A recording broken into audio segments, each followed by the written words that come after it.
Start it. Hi, good evening. I welcome you all to the next episode of our question answer series. An eye opener which has been giving me a lot of realizations, which gave solutions for many of the challenges what I was encountering, and which put me on a different perspective in most of the issues. So the greatest challenge what most of the people, or I've been telling the same concept so many times, but I don't mind repeating the same concept. Every time we have some challenge in life, every time we have some problem in life, it means that there is something what we don't know. See, frankly saying, there is no problem for anyone on this earth. So we are problem free. But the only thing is, we create the problem with our thinking, we suffer, and at one point of time, we can't suffer on that. So we only look for a solution with the help of our mind and we resolve it. I hope you're understanding. There is nothing like a problem for anyone on this earth. Every problem is cooked up by ourselves in the mind.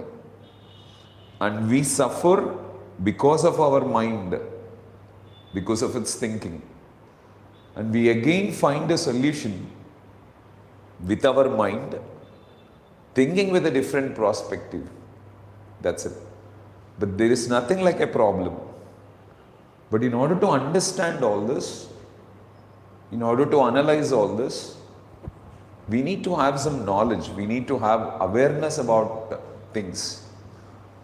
So that awareness of the people can drive in their lives. I think they make a wonderful outcome of themselves. So every time you are challenged with a problem, you need to understand that there is something what you don't know. And before that, keep checking, okay, what is that you are thinking which is creating the problem in your life? See, most of the times, when we are encountered by problems, when we say that there is a challenge that what we are going to face in life, we don't understand that we are the root cause of it. We are the creator of it. We don't accept that. Until we accept that we are the root cause or we are the source of that problem, we cannot perceive that problem in a unique dimension. So when it is all about blaming or pointing at someone, so we just transfer that the problem is with the other fellow, and because of the other fellow, I'm suffering.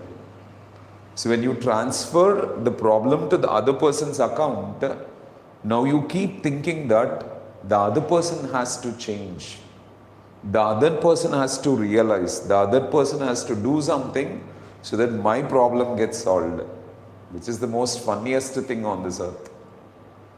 So problem can never be created because of other persons. So we are the creator of the problem. We create the problem. And we suffer for the problem. And we only find a solution for the problem. So my sincere request for everyone who watches this is this. Every time you have a problem in life, every time you have a challenge in life, so first, start thinking that there is something what you don't know. In the second phase of it, start analyzing, okay, how is my mind thinking? So because of that thinking only we have a challenge. So how is it thinking? So can we make any difference in that thinking? So once we make a difference in that thinking, I think the issue gets solved. So recently I was talking to a very important person. So he shared me about an incident. There were two brothers. Their father gave them some property in a very prime location, which was nearly 20 acres of land. So there were two brothers, elder one and the younger one. So the elder one and the younger one had to share 10 acres of land. But the elder one started saying that, right from your childhood, I started taking care of you, brother. I was responsible for the family. So I was involving myself into most of the things and took a lot of risk. So my request is, you take 9 acres and give me 11 acres of land. But the brother was not ready to give that 1 acre because that would cost more than 1 crore. So I'm talking about this. This has happened almost 15-20 years back. 15-20 years back, if it is 1 crore, I think you can understand what would be that money at this time.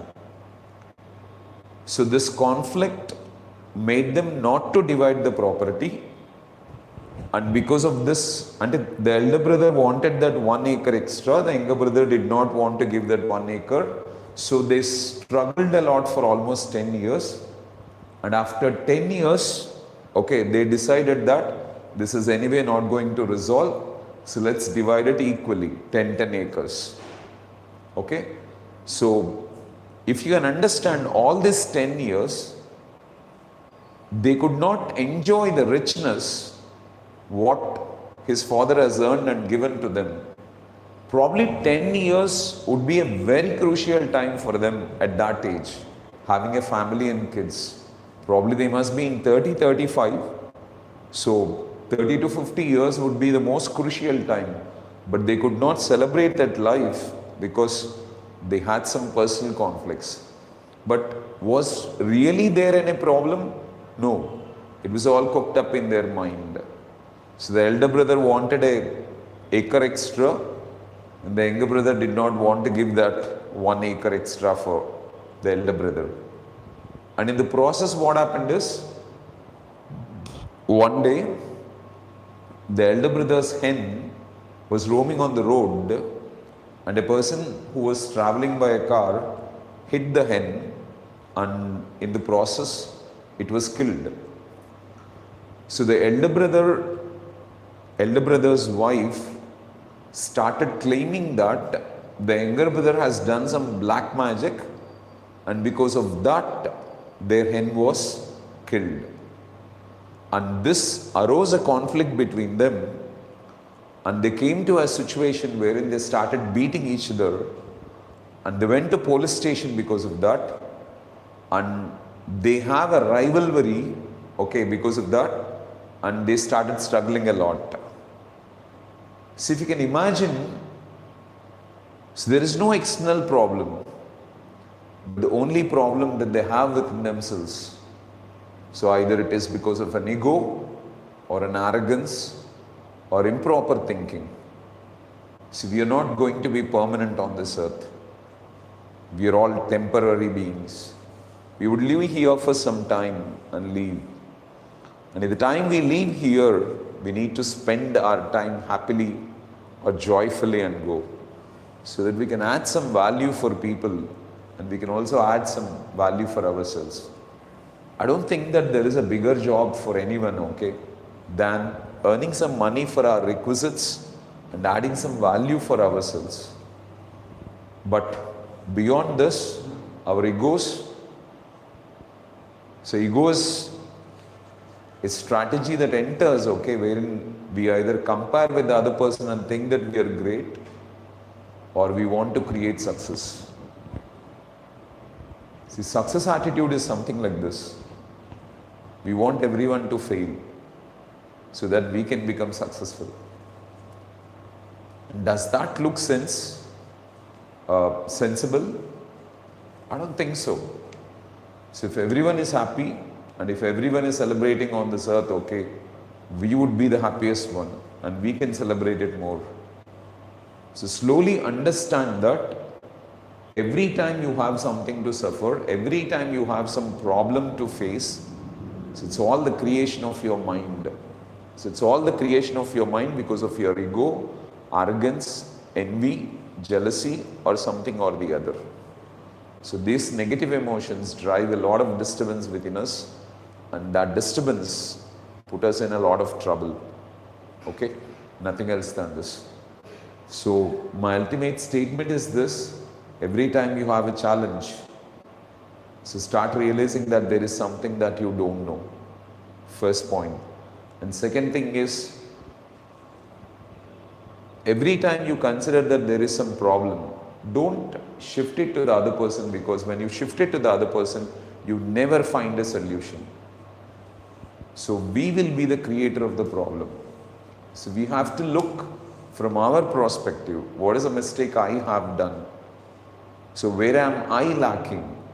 So what is that I am doing wrong for this problem to arise? If this attitude gets into the minds of people, I think they start realizing.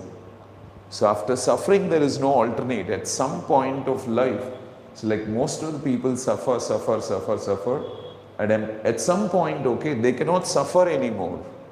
Their resistance to suffer goes away, okay? Because as they cannot suffer anymore, then they start thinking of solution for that. They want to come out of that. They want to handle it in a comfortable manner. And that's what most of the people do. But if you're intelligent enough, if you can look into what mistake am I doing in order to suffer for this, so we can easily resolve that. So I want you to be problem free, so that you can celebrate your life joyfully. And when you are happy, many people would love to flock around you, because everyone needs someone who is very happy always. They would love to spend time with you if you are celebrating every second. So I want all of you to become that, so that many people can come be with you. I don't think that there is anything great what we can do than giving a wonderful company for the friends, relations, or our own people. If our presence is creating a kind of peace for them, like if they are coming to us and if they are celebrating that peace within us, I think that would be the most ultimate thing what anyone can do. And I want all of you to turn yourself to be that human being. So, all the best. So let's get started with our first question. As usual, it is from Pyari. Good evening, Pyari. How are you? So, frankly saying, you, Raidu, and a few, 2-3 other students are carrying this question answer series for. I don't know the purpose behind it, but still, you people are making this question answer session move forward with your questions. I appreciate your initiation. So I don't mind, okay, even if one person is coming up with a question, if I can answer that question and give some kind of relief in the minds of others, giving some clarity for the challenge what they are facing. So I probably feel that would be making this place a better one to live in. Okay, fine. Let me go with your question, Ra. How to know what is reality in life?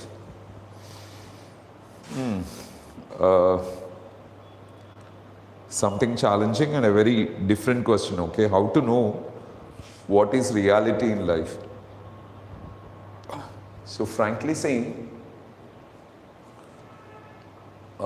if you can go through, I just would like to add an example for you. So all the greatest people who lived on this earth followed the scriptures that was written for us.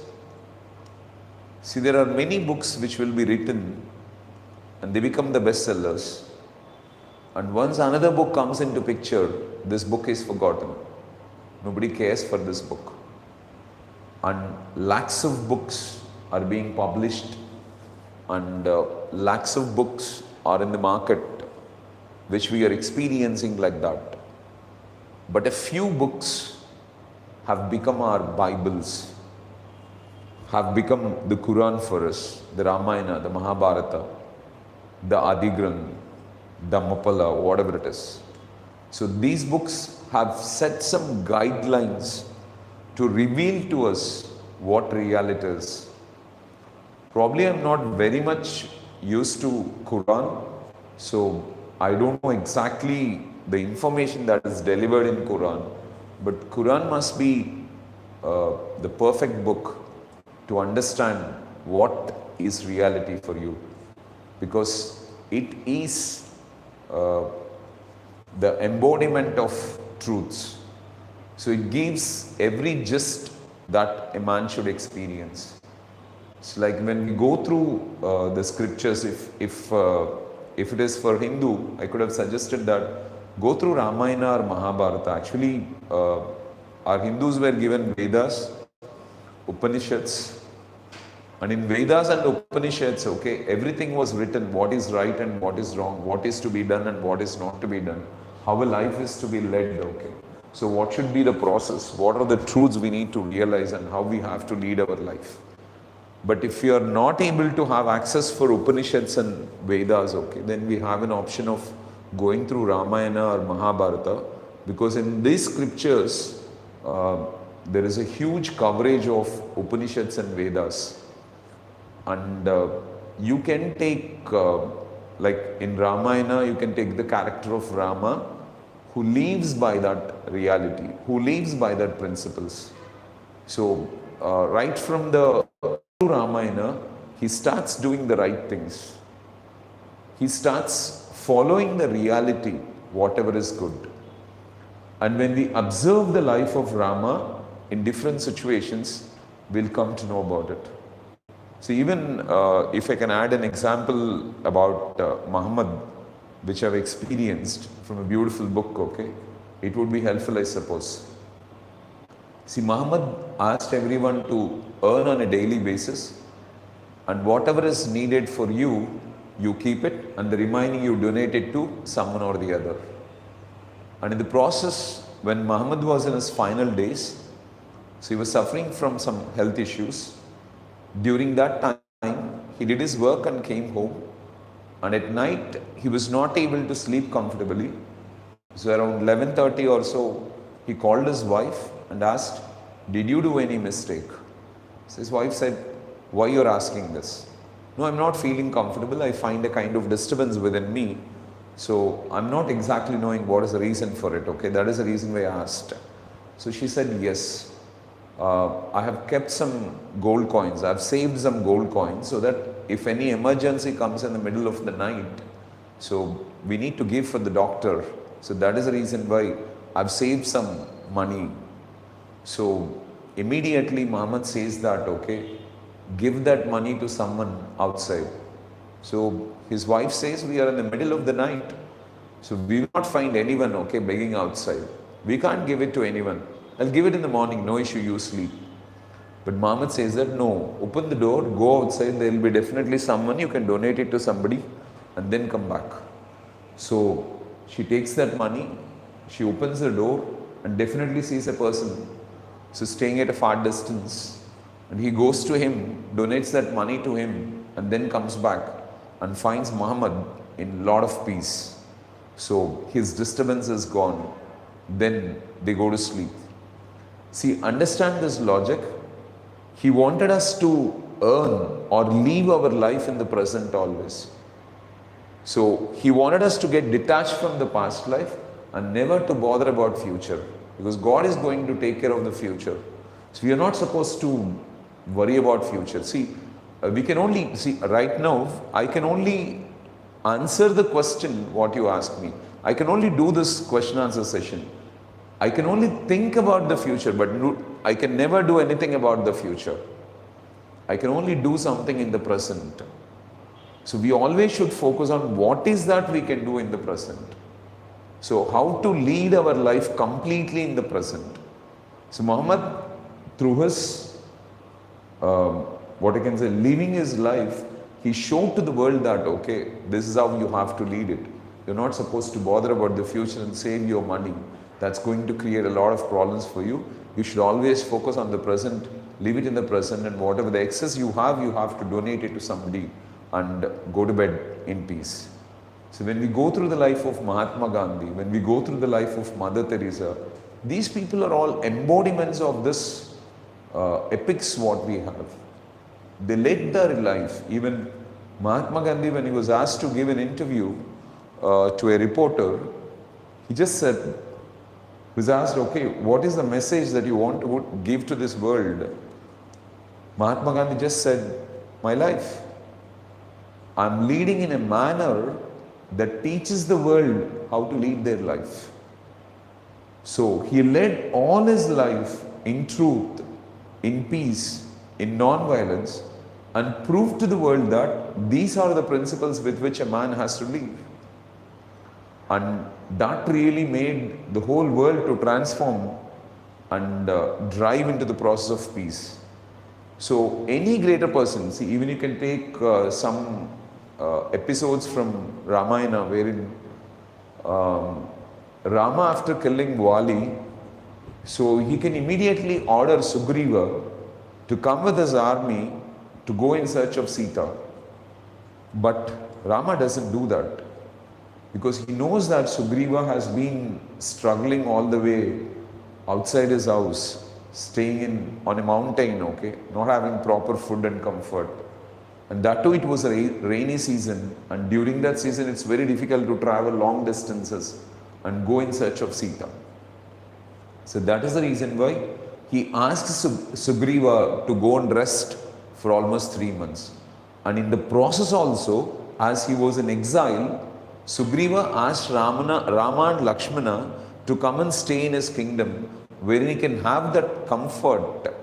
So he can be also treated as a king and he can lead a luxurious life for the next 2-3 months. But Rama does not accept that. He says that I'm in exile now. I promised my mother that I will be in the forest for the next 14 months, so without any comfort. So I'll stay in the cave. You go and relax and you spend your comfortable time. So in the process, you can take a lot of examples, okay, from the life of Rama. Even when he was initially asked to lift that arrow of Shivadanasu, what we call, okay. So he could lift it and he could even break it. In the process, Janaka Maharaja asks Rama to marry Sita, but Rama says that who am I to decide about my marriage? So I was asked by my guru to lift this, so I lifted it. So, but marrying is not my concern. My father has to take the decision regarding my marriage. I should not involve into it. So he allows the father to make decision. And even in the process, one day his father calls him and says that, I'm going to make you the king. So people are demanding it. Tomorrow you get ready, Rama. Rama says, fine. So next day morning, he calls up and says that, no, I'm not going to make you the king. You have to go to exile. You have to go on exile for 14 years, okay? And Rama says, fine, I'll do it. So he doesn't have excitement when he was asked to become the king. He doesn't have disappointment, okay, when he was asked to go to exile. Because he knows that, okay, everything that is being done on this earth will be right. God knows what to be done and what not to be done. So this concept, if you can understand, and when we go through the life stories of these people, they exactly teach how we have to behave in different situations. Probably when Vishwamitra takes Rama along with him and starts guiding him different things. So Rama is a very curious student who really wants to learn something good. He asks beautiful questions. He inquires about everything what he has to learn, and he strictly follows what Vishwamitra says. In the process, he asked Rama to kill Tataka, and Rama just says that I'll do it because my father told me that whatever you dictate, I must follow. So I follow what my father says. So every inch of life, every inch of their life, okay, when you take these characters, when you take Rama, when you take Sri Krishna or when you take Pandavas, okay, so they led their life following the scriptures, the Vedas, the Upanishads, and they showed to the world what reality is. So when we go through this, we will come to know, even the Bible must be giving a wonderful picture of what reality is. See, probably, if you can just take one statement of Jesus and start working on it, okay? That is, love all the time. If this one principle can be implemented in our life, and if you can understand one truth from that, that is, we don't have an option to hate anyone. We only have an option to love. And if we are not loving, and if there is some kind of hatred within us, we suffer.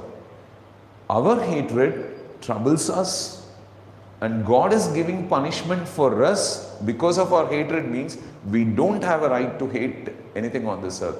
But we create that hatred because of our ego, our arrogance, and we suffer for that. So this is what these people did not have. Even if you observe Rama, in the middle of the fight at one situation, so Ravana is almost struck with his chariot and Radhasarathi, everything, okay. His crown is, okay, thrown away. He's almost on the ground. And it is very easy for Rama to kill him, okay, releasing an arrow. But he says that you're tired, you're not strong, you're not able to focus, you can't fight now. So you go, you take rest and come back, I'll stay here. So these people lived by the truth. These people lived by the realities. So if we can take these lives and start, even if you can observe the life of Jesus, like Jesus was crucified. He was put with a thorny crown, okay. He was beaten. He was asked to carry the cross in the streets. He was oozing blood and he was beaten badly. I don't think that no one else was tortured so much, but still one great part is he did not even curse anyone. Even his own disciples, okay, who were in his company, very close proximity, happened to inform about him to the other people, and in the process they've got a big trouble, and he was punished, and he underwent a lot of challenges. But in all this process, he was not even given some water also, though he was feeling very thirsty. He asked for water, but they were not ready to give even a drop of water. Even in that situation, he did not curse anyone. So he could have done that, he did not. Even when he rose up, okay, from his deathbed, okay, and became alive after 3 days, he did not hate anyone, he forgave everyone. And he even said to the world that, okay, we need to forgive everyone in every situation. You're not supposed to hate anyone. These people's life story, if we can go through, we can truly observe that what exactly is reality and what we have to move with. See, Mother Teresa could have made a lot of money through the work what she has done if she really wanted to. But she was never after name, fame, anything, okay? She just celebrated service. There's a great joy in serving people. Serving the needy, serving the destitute, serving the suffering. But when we do that, we experience it. But if few people do it, but with a selfish motive, with an intention to get something from that, or prove to the world that they are great people, they are something wonderful, and this is not going to help them. But if you're truly serving others, and if your attitude is to serve others truly, I think it's going to really transform your life to greatness. And that's where you have to focus. When you go through the lives of everyone, okay, see, like if you just look into the life of Florence Nightingale, when she entered into nursing, at that time nurse was only considered a scrub woman, and patients were lying on their excreta, urine and motion, everything, they were doing it there itself. Nobody was there to clean and keep them hygienic. So just they used to give them medicines and keep them like that, and the death rate was huge and only few people used to survive in the process. But she initiated to make the entire change of cleaning them completely. She worked day in and day out and even proved to the world that, okay, so helping the suffering, helping the people who are suffering is the greatest responsibility of everyone. And later, just laying on bed for 60 years, she solved the problem of nursing for the entire world. Just go through the life of anyone, like when you can watch their life stories, you can observe how they lived by, what principles they have followed, for what they have really given preference for. When we understand for what exactly they are giving preference, that is the ultimate lesson for us to realize what reality is. So let's go through the life of people. See, you're a student. Probably the baseline of a student is this. A student is a learner. So he must always focus on learning. So learning comes from his failures. Every time he fails, he has to realize that there is something what he has to learn. And he has to keep learning. Learning must be the part of his life. But students are not ready to learn anything these days. So they just feel that they know everything and they are doing the right things. They never realize that, okay, it is because of their mistake they are suffering. So helpless. But nobody led their life like this. Everyone accepted their mistakes. When they have done something wrong, they said that they have done that wrong. They lived by truth. They never had arrogance. They were the most humble people, okay? They were the most humble people. So when Mahatma Gandhi just saw someone, okay, having only one pair of clothes to wear, so he decided that he's just going to wear dhoti, nothing else than that. So this is humanity. When women gave a copper coin, so Bajaj was keeping this donation money. So Mahatma Gandhi took that copper coin and kept it with him. So Bajaj asked, I've been collecting a lot of gold, money and all and keeping it with me. So don't you have faith in me that I'll take care of this copper coin?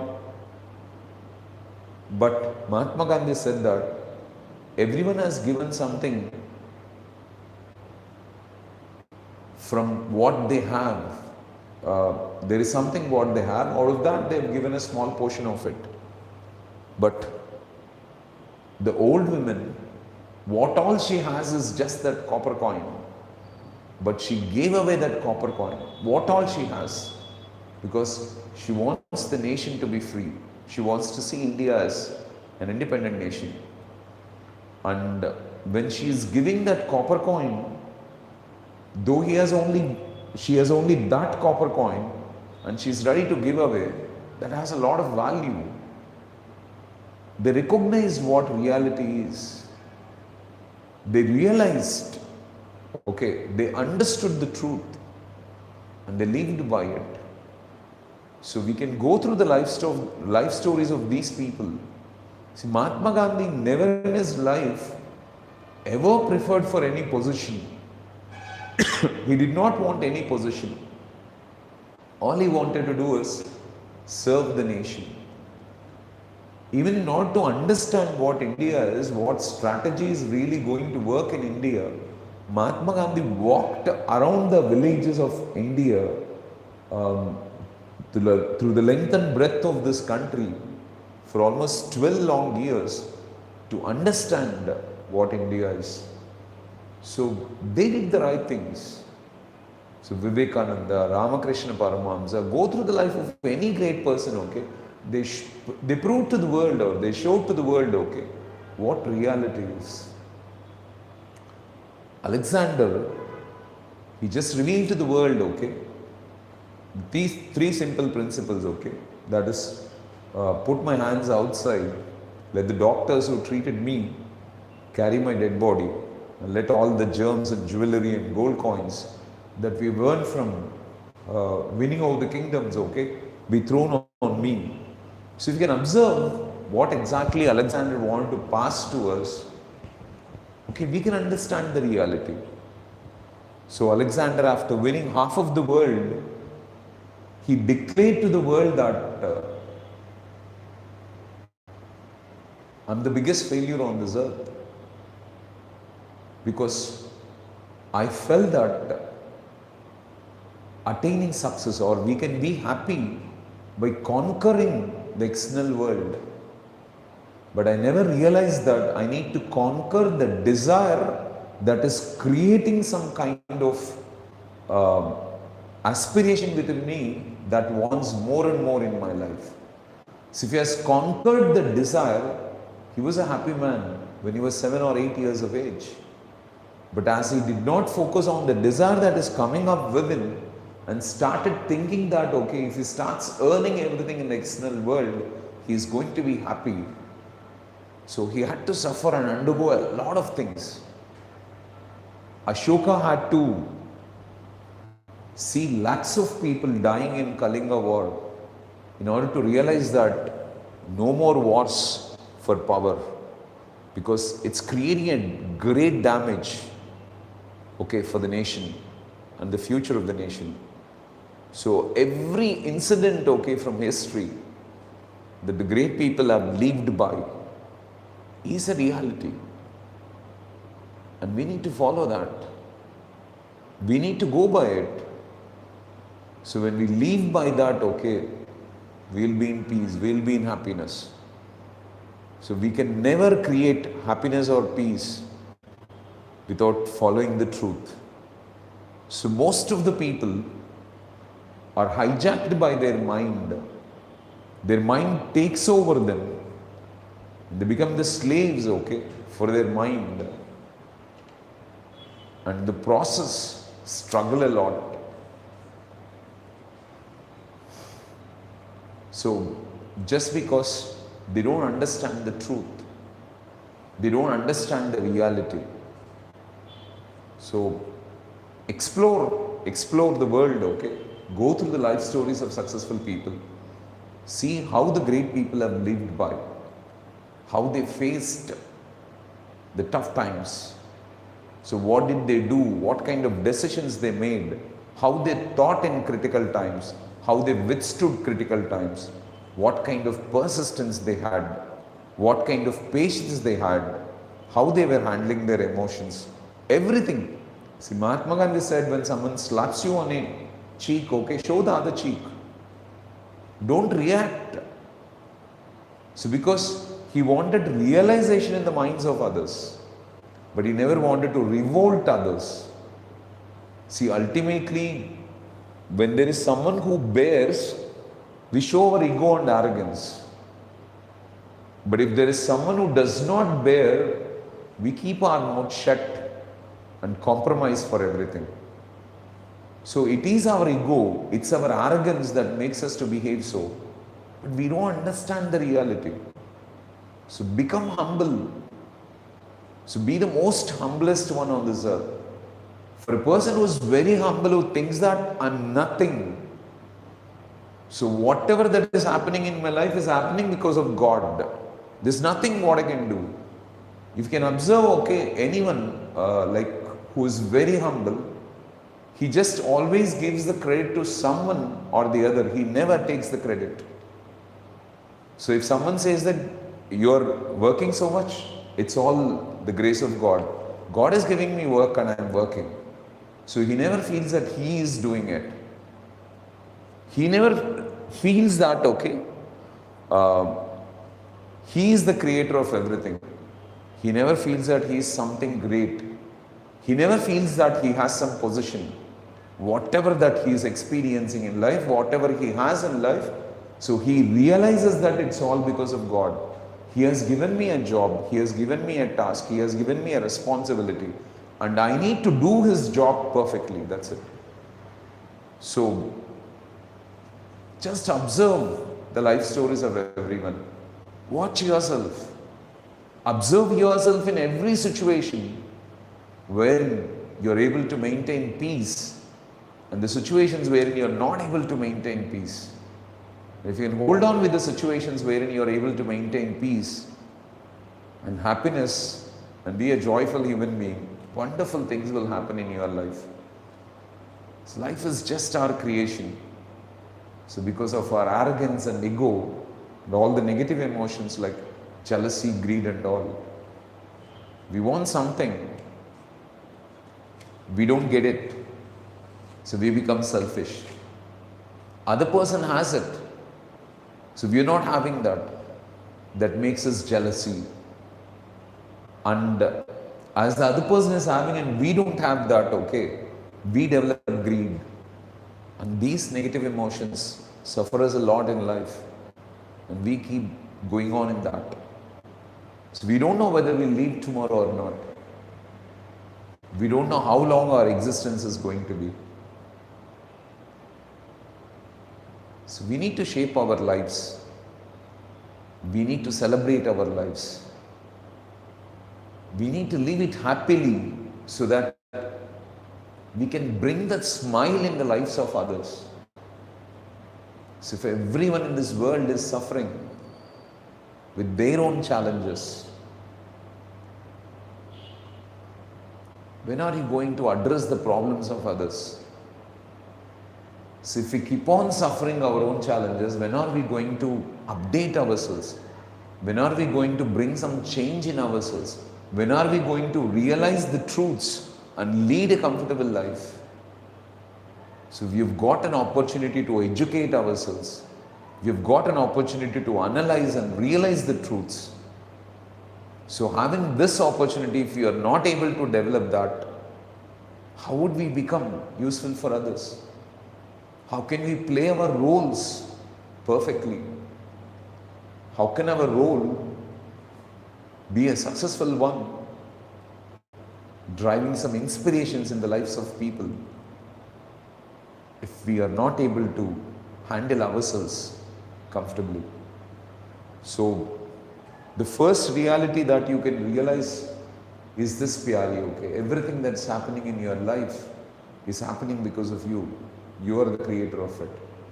Until and unless you start realizing that, okay, every problem that you are going to encounter in your life, you are encountering because of you. You are the root cause of it. So it's because of your non-acceptance. It's because you're not able to see the world as it is. You're not able to love people as they are. So you're looking at the world with your arrogance and ego. You're not so humble. So we think that we are something great. We compare with someone and realize that we are something big. So we are coming up with a lot of challenges. The truth is that these all things will be there at this age. A person never drops all this. He thinks that he can carry all this and somehow make his life a successful one. But no, he can never make his life a happy and peaceful one, okay, unless he drops the negative qualities what he has within himself. Even one negative quality if he has within himself, okay, he is not going to lead a life of happiness and peace. He has to drop everything. And as we grow in age, we realize we don't have an alternate. And that realization makes us to drop our ego, selfishness, arrogance, develop humility, okay, love people as they are, we forgive people, We realize that we are nothing more than just a piece of flesh. So it's a God who is helping us to do everything that we are doing. Every thought that is striking my mind, every information that is coming out of my tongue, it's all the blessings of the Lord. He's there trying to speak through me, that's it. There's nothing what I can do. And I'm very glad that, okay, He has chosen me for doing some good service. And every time I look at people who are suffering more than me, I feel I'm the most blessed. I'm the most luckiest. He's given me a wonderful life. So let's know the reality that we are nothing without the influence of God on us, without His grace, without His blessings, without Him. So there are a lot of realities what I can touch on. But every time you go through the life story of someone, you observe what they have done in their life and go in depth of it. Know the reality and see that that will be implemented in your life. Once you start implementing that in your life, you make a wonderful outcome. Thank you so much for a wonderful question, Pyari. I really felt wonderful, answering this question. It's such a good question that is going to even change my perspective, wherein I too will start looking for realities. I too will start looking into the life story of everyone, see how they have behaved. So what truth they try to pass through the incidents that they have experienced in their lives. And I'll inculcate that, I'll imbibe that, and try to make more and more peaceful and try to become more and more happy, wherein God will give me that patience. I'll be having that patience to handle any kind of things, and I'll be in a position to forgive any kind of person in any kind of situation. I really want to develop that patience to that extent wherein I can handle it. So I think the challenges what we are having today, we are the most comfortable generation. So we don't have any challenges, almost we settled everything okay. But still all the challenges that we are creating today are because of the wrong thinking that we are making in our minds. So when we are blessed with everything, we develop that arrogance and negligence, that is really driving us and making us suffer. But we are not able to realize this. Being the most joyful and graceful generation which is blessed with every comfort that a man needs in science, technology, everything, we have medicine, education, intellect, creativity, technology. In everything we have developed, we have made ultimate inventions and created a wonderful world around us. But we are not able to build that wonderful life within, so that we can experience our life greatly. If we can do that, it will be an awesome life to live with. Okay. Thank you so much, Pyari.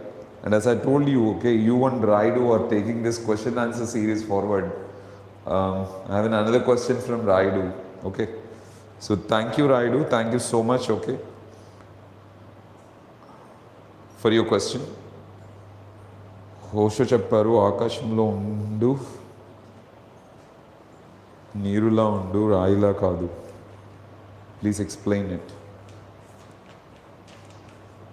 So Osho's presentation explains exactly what I can say, how to lead. Like I was answering this question, right? Like knowing the reality. So be like the sky. Sky has ultimate patience, So the earth and sky are considered for that. Water is transparent. It just keeps flowing. There are a lot of lessons what we can learn through it, okay? So don't be like a stone. See, stone is something which does not do any kind of activity. So some kind of weathering happens on it. If someone acts on it, okay, something is going to happen with it. If nobody is acting on it, it's just going to be like that. But when we look at the sky, when we look at water, okay, so we can find a lot of wonderful things what they teach to us. So water is transparent. It dissolves most of the things. It takes the color that we give to it. So it takes the shape of a container. But one wonderful lesson what I've learned from water is this. Water takes from a huge resource. It's like a huge glacier, a big ice mountain in Himalayas. Let's consider that this Himalayas to be God. So a small amount of water drives as a small canal and starts flowing. It slowly blends up with many other canals and try to become a flow as a river. And it starts flowing continuously. It starts flowing continuously until it reaches an ocean. Ocean is an eternity. Anantam, endless. So when a drop of river joins the ocean, it becomes endless. So it also becomes the ocean. So we are also born from God. And we come to this world as a tiny creature. We take the knowledge, guidance, maturity, lot of things from this external world, and we start our journey of life. And we need to flow continuously until we join an ocean. Ocean is an eternity. So wherein there is nothing like scarcity. We are in abundant peace and happiness. We celebrate that happiness and peace every second. So even if you take a river, it has two banks. One bank is that of happiness and the other bank is of sorrow. So life is like that. Sometimes we touch the bank of sorrow and sometimes we touch the bank of happiness. But the greatest part of life is we are not supposed to get struck with the happy bank or the sorrowful bank. So we just have to keep flowing. Water never stops for the challenges what it is going to face, or it's not going to celebrate for the greater things that are happening in it. So it just keeps flowing. So we need to keep moving. We need to keep moving. Okay? We need to keep moving and keep creating what all we can create in life. And that's the ultimate thing. When you keep moving and when you keep doing something or the other in our life, so we start learning. We start learning the reality. We start understanding the reality. We start realizing the reality. In the process of knowing, understanding and realizing the reality, we come to know what we are.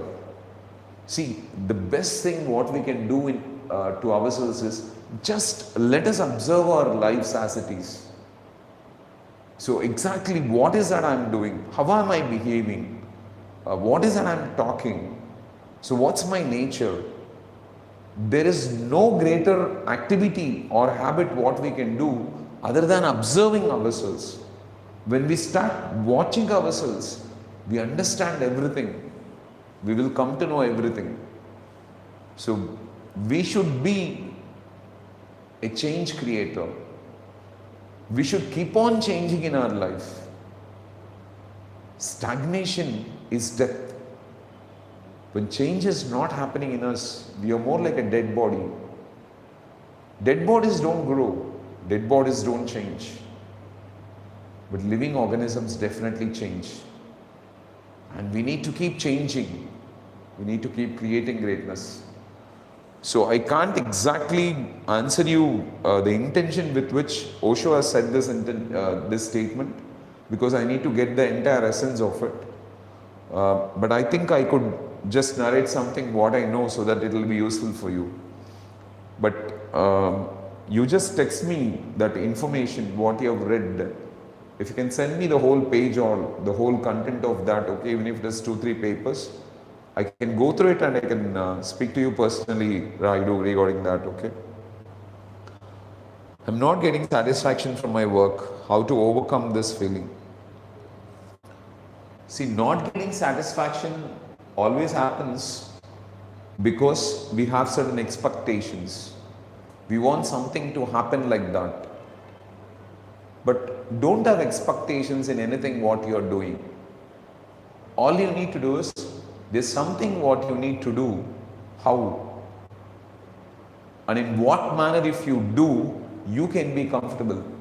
And in what manner you can do, the purpose will be served.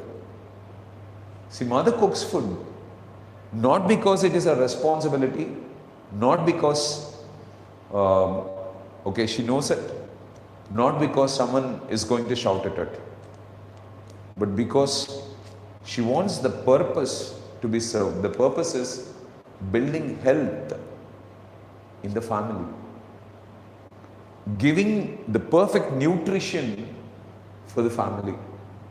So the basic purpose is something different. It's not about taste, it's not about enjoyment, it's not about the comfort or convenience that you get in the process of eating, okay? But it is building health. So you are working today to develop your creativity. You're working to become more and more humble. You're working to build relationships with people. So when a responsibility is shared to you, how you are going to do that? How you are going to do justice for that? And that exactly you're learning in the process of working. So you're not liking it means there must be some drawback in the process of your work, or in you. There must be some expectations, there must be some ambitions, there must be some benchmarks that you have set within yourself, because you create a thought process to your mind and your mind automatically starts opposing. See, let's say I just don't want someone to call me like when I was in my school days, okay, I was called as an elephant, I suppose. I don't want someone to call me as elephant. This is an instruction what I've passed to my mind. So if someone calls me as an elephant, automatically my mind says that the other fellow, you don't want to be called as an elephant, but the other fellow is calling you. So now you need to get angry, you need to become emotional, you need to worry, you need to become serious, you have to raise your voice, you have to get disturbed. See, I told to the mind that I don't want the other person to communicate that. But if I change this version and say that, okay, if people love to call me as that, let them call me so. So when I accept that, okay, then when somebody says that, I have no problem. There was a story like which I read. A person wanted to be called as Pandit. So, but everyone used to call him by his name. So let's say his name is Gopal. So everyone is calling Gopal, Gopal, Gopal, but he wanted to be called as Gopal Pandit. So he went to a guru and asked him, so what should I do for everyone to call me as Pandit? Now, he said, you just go to children and say that, hey, don't call me as Pandit.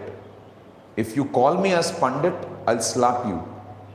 So you should never call me as Pandit. I don't like that word at all. So I hate to be called as Pandit. Now once he told this information to everyone, the kids around started always calling him as Pandit, Pandit, Gopal Pandit, Pandit. So everyone started calling him Pandit.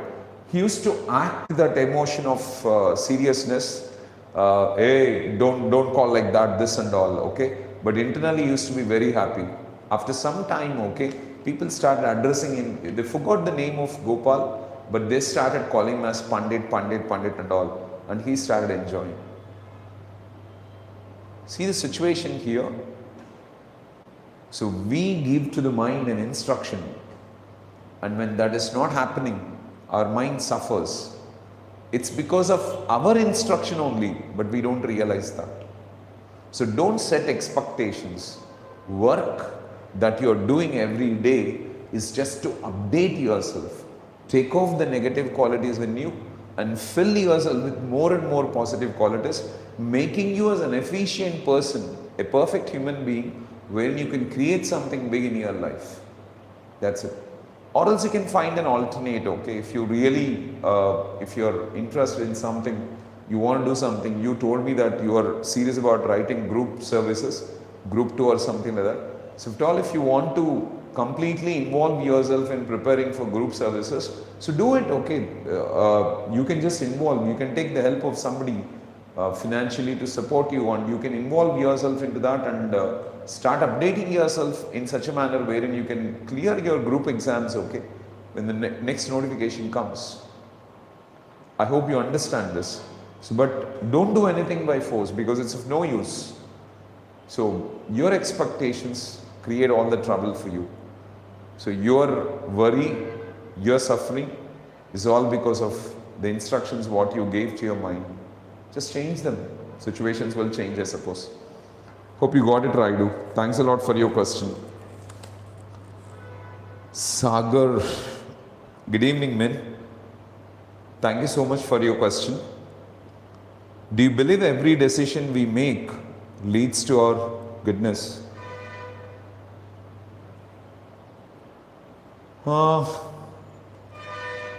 I don't say that every decision we make lead to our goodness, but every decision we'll make will give us 2 end results. One, it can be a good one and give success for us. Success gives courage and confidence so that we can make the next decision. Clear? On the other side, it may give a failure. Okay, failure, when a failure happens, don't worry, don't cry, don't weep, don't suffer. So most of the people, every time they have a failure, they undergo a failure, they sit and cry, they worry, they get disturbed, they trouble themselves, they irritate, they suffer. In the process, they never learn the lesson they have to learn. Student is someone, or a human being is a student for lifetime. Student must always focus on what is the lesson that I need to learn through this. What is the teaching that I have through this failure? Suffering comes to teach us a lesson. Problems come to teach us lessons. Adversities come to teach us lessons. The challenges, the obstacles, the hurdles, the critical times what we face, all these things will come in our life in order to teach us the lessons what we don't know. So every time our decision is wrong, we need to focus on the lesson that we need to learn there. So once we learn the lesson, again we are ready for the next task. We are ready to make the next decision. But what happens is, people are scared that they may not create success and they may experience failure in their life. For that reason, they never make a decision. This is wrong. So take decisions quickly. Move on. And one thing I can add to you is, while making a decision, you have some knowledge. With that knowledge, you make a decision. And with whatever the knowledge you make a decision, you need to understand that the decision what you have made is right. So later you may explore and come to know more information about it, gain a lot of knowledge about it, and then you may feel that, okay, I made a wrong decision. But it's okay. Okay, don't worry for the wrong decision what you have made in life. So if I can ask you this, Sagar, okay, how will you make good decisions in life? Probably you must have got some answer. You will only make good decisions by making a lot of bad decisions. Because every bad decision teaches you a lesson. So learn that lesson and get ready to take the next decision. And we need to take next decisions and put ourselves in challenging circumstances and create a new version of ourselves. And that's how life must be. There is no other alternate. Got it, I suppose, okay? So every decision is not going to lead us to goodness, but every decision is going to lead us to realization, make us ready for the next decision that we have to take. I hope you understood. So take decisions. So whether it is going to do good or bad to us, doesn't matter. So if it is a good decision, you're getting some courage and confidence, so just move on to take the next decision. Don't stick on there. Like I happened to read once, okay, about one famous football coach who used to give 24 hours of time for their team. Like if there is a happy moment, they won a beautiful match and it's time for them to celebrate. They can celebrate, they can talk, they can make merry about that success only for 24 hours. After 24 hours, they should not remember it, they should not talk about it, they should not do anything about it. They have to be again normal players. And even if they have a drastic failure in life at some point, okay, they failed in something, in that particular situation also, what they do is, they have to only suffer or worry or get disturbed only for 24 hours. After 24 hours, they should never make a comment, discuss about it, worry about it, or trouble about it. And that's the wonderful way of living. So we have to get detached from the past. What has happened in the past is dead.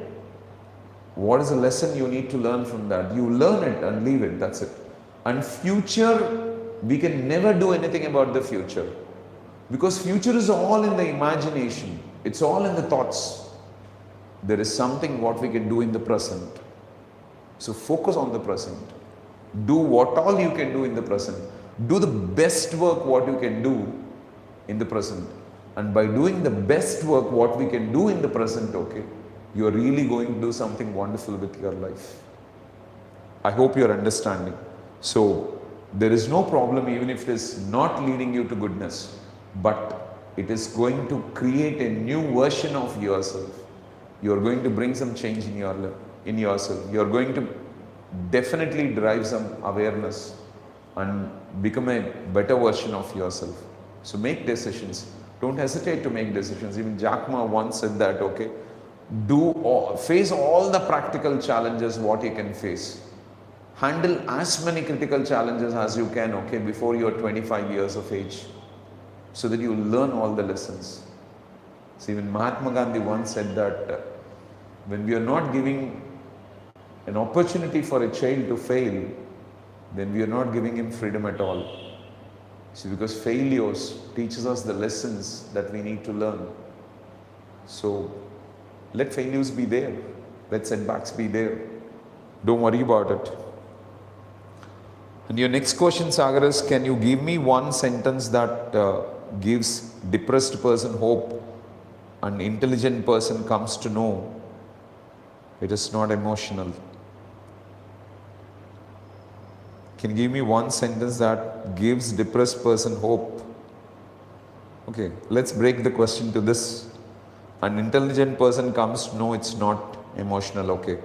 So I didn't understand the second part of it, but let me go for this. Can you give me one sentence that gives a depressed person hope? See, our mind is like a field. I hope you are understanding. So every crop, every plant that you sow in, every seed that you sow in that soil sprouts and becomes a plant and start yielding something what we have put there. So every minute of our time we need to understand that our mind is a field and we need to keep on putting the seeds of positivity into it. We have to keep on adding some positive seeds. So take this affirmation, like you can keep on telling to yourself. See, a plant doesn't grow by itself. If at all it is growing by itself, it's a weed, which is unnecessary. Crops are cultivated. So good thoughts are cultivated. The quality of our life depends on our thoughts. So we need to sow the thoughts of greatness in us. So always start thinking that I'm going to win, I'm going to win, I'm going to win. I'm going to do something big in life. I'm going to do something big in life. I'm going to do something big in life. So when you start saying that I'm going to win, I'm going to win, I'm going to win, I'm going to win, I'm going to do something big in life, okay, automatically your mind starts building hope. Now, the challenge is like this. See, when you have a setback or a disturbance, automatically what happens? Your mind starts thinking about negative things. In negative things, what happens? We don't drop the seeds of positivity in the mind. We don't say that I'm going to win. I'm going to do something wonderful in my life. I'm going to learn the lesson from this and make my life a beautiful one. I'm going to create a celebration out of it. We don't create a positive thought process out of that. When we don't create a positive thought process out of that, the worry increases, the disturbance increases, the trouble increases. When the worry, disturbance and trouble increases, okay, we are more depressed. So why should we create that depression? It's not needed, right? See, like there are some people who must have cheated me, or there are some people who must have created a lot of trouble in my life. So because of them, I must have undergone a lot of challenges in life. It might be their immaturity, or it might be why I have to take a lot of things. Okay, let me take my wife itself. Okay, she may not be behaving in a manner, okay, which is very much matured. So in that case, there's some kind of hatred what I get, because let's presume like this. Okay, she shouts at children, at my children, or she becomes angry with my children, or she sometimes beats them, she sometimes scolds them, okay. So in the process I may get some kind of anger on her. This may develop some kind of irritation within me. So how do I encounter this? This creates a kind of disappointment in me. This creates a kind of worry in me, trouble in me. So in that case, what I keep on telling to my mind, okay, is I love my wife so much. I love my wife so much. I love you. I love you. I love you. I love you. I love you. When I start telling the word of I love you, I love you, I love you, I love you, I love you, okay. So then automatically the hatred part, okay, dies out. So the hatred part does not get elevated. So generally what you do every time you have a problem, okay, every time you have a disturbance, every time you have a trouble with someone, what you exactly do? You go and sit with someone and start narrating all the worry part of it. So when you are narrating the worry part of it, okay, you remember all the negative things that have happened in your life, and the worry becomes bigger. Don't do that. Change the statement. Okay, feel blessed. See, at least start like the best example can be something like this. You are in a situation wherein you don't have shoes, okay. So you're worrying for that.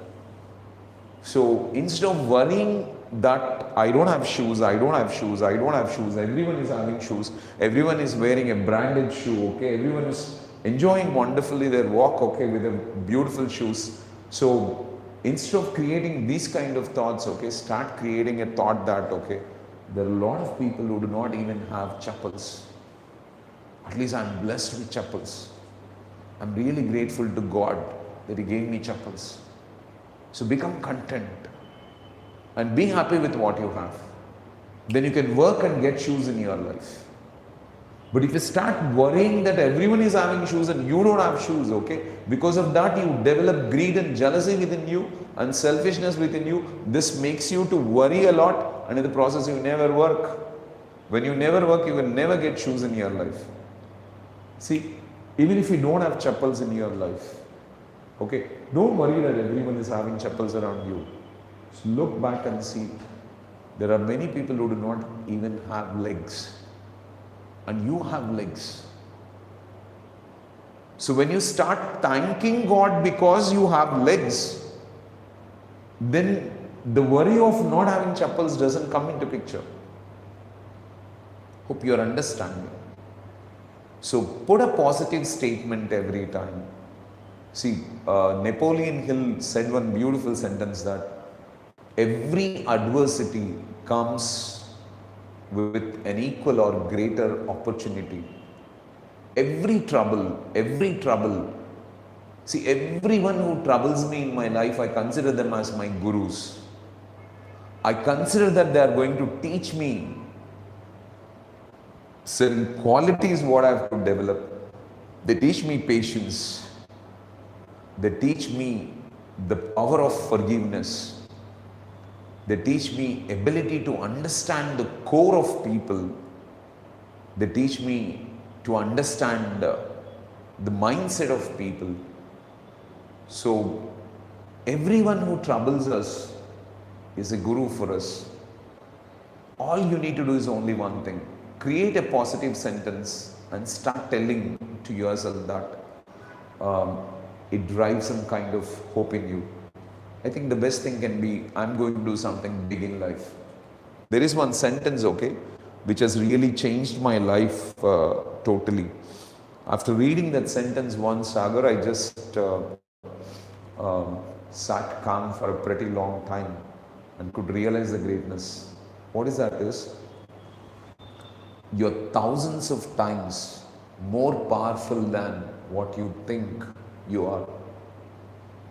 You're thousands of times more powerful than what you think you are. You can think anything about you. Let it be anything. But you are thousands of times more powerful than that. And that's what we need to exactly understand. So when we realize that we are thousands of times more powerful than we are, I think there is hope. And there is another thing what you can remember in your life always. Whatever that is happening in your life, let it be anything, okay? So you may be considering that that is dropping you down to zero. There were situations wherein I brought my life to zero, but definitely I am telling you, okay, whatever that is happening in your life is in a progressive journey. It's moving forward, never backward. Let anything happen to you in your life. Whatever may be the thing that is happening in your life, let anything happen. So whatever that is happening, okay, it is going to create a progressive journey for you, but never a regressive journey. A journey that is going to drop your image or value down. It will never happen. So it's always taking you forward. So don't worry for anything that's happening in life. Pull up your confidence immediately, saying that I'm going to create something big in life. Try this.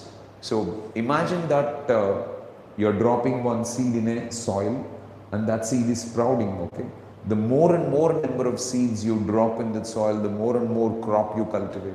So just like that, you have to keep on telling to yourself that I'm going to create something big in life. I'm going to create something big in life. I'm going to create something wonderful.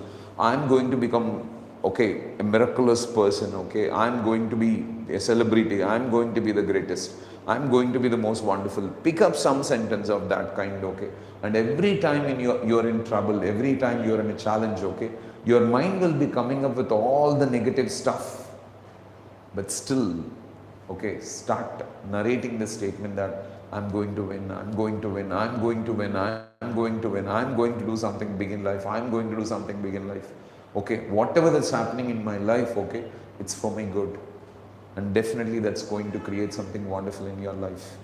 So remember, there's two statements, okay? So you're thousands of times more powerful than what you think you are. And the second statement, what I told you, okay, whatever that is happening in your life, it's a progressive journey. See, as Steve Jobs said that, okay, you can never understand what life is when you look forward. But when you go back and connect the dots, okay, we'll understand why everything is happening in our life. So when I went back and started connecting the dots, okay, I could connect every incident in my life, okay, why it has happened. And from that, what I have learned, how I have transformed myself, how I have molded myself, how I have become a better version of myself. So when you go back in life and start looking at it, okay, definitely you can connect your dots and you will understand why everything is happening in your life. I think just go with that intention, Sagar, okay, you can create something wonderful. The last sentence is, intelligent person not become arrogant.